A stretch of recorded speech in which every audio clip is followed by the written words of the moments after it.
চুলাই মদ আমরা তো ফার্মের জায়গায় থাকি, আমাদের ডিডি স্যার বলেছে তোমরা যদি চুলাই মদ তৈরি করো তোমাদের আমরা থাকতে দেবো না। তা আমরা বলছি যে তাহলে আমরা চুলাই মদ করবো না, কাউকে করতে দিবও না।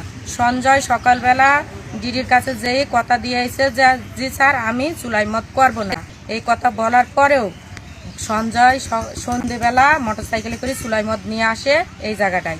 চুলাই মদের আমি ভিডিও করেছি বলি সঞ্জয় আমার মেরেছে, মেরার পরে অন্যরকম ভাবে থানায় সে ঘর বাড়ি নিয়ে অভিযোগ দেয়, আমাদেরকে ঘর বাড়ি নিয়ে অভিযোগ দেয়। আর আমরা অভিযোগ দিয়েছি চুলাই মদ ধরার কারণে আমাকে মেরেছে সঞ্জয় মেরেছে। মেরার পরে সাইন্সার তদন্তই আসে, সাইন্সার তদন্তই এসে বলছে তোমরা ওদের মেরেছো, আর হচ্ছে কি যে চুলাই মদ তোমাদের ধরার অধিকার আছে।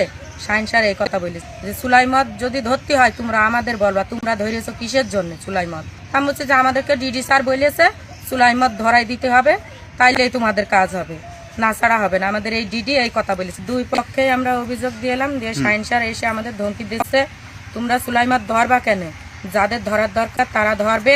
সঞ্জয়ের বইয়ে তোমরা মেরেছো, সোনার চেন হারাই গিয়েছে, তোমরা ওখানে যদি মীমাংসা করতে চাও তাহলে তোমাদের কাছে চেন দাবি করবে, আর তোমরা যদি এখানে পারো মীমাংসা করতে তাহলে করে নাও। আমি হচ্ছে আচ্ছা স্যার তাহলে আমাদের যা লোক আছে আমরা এই জায়গাটাতে মীমাংসা করব। তাই বলে সাইন্সার চলে গেছে, 10টা মিনিটও হয়নি আমি বাড়ি গেছি, আর ওখান থেকেই সঞ্জয় আমার তুলে নিয়ে গেছে চ্যানেল দিয়ে। 3টে লোক ছিল, আমি সঞ্জয়ের দেখেছি।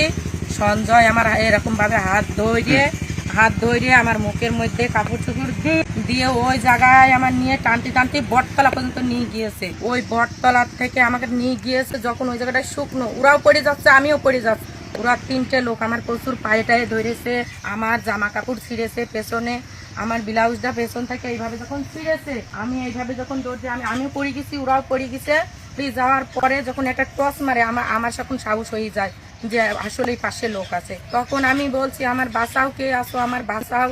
দৌড়তে সেই নারকোল বাগান পর্যন্ত আমি চলে গিয়েছি আমি একলাই। ওখানে ডিউটিম্যান 2টো ছিল, ওই ডিউটিম্যান 2টো লোক একভাবে লাইট দিয়ে ধরে রেখেছে। ওরা দেখেছে 3 জনা দৌড় মেরে পালাইছে, ওরা নিজেরাও স্বীকার করেছে 3 জনা দৌড় মেরে পালাইছে। আর আমি ওই জায়গায় মরে যাওয়ার মতন হচ্ছিলাম। ওরাই আমাকে ডিউটিম্যানগুলোই আমাকে বাঁচাইছে, মাথায় পানি টানি দিয়েছে।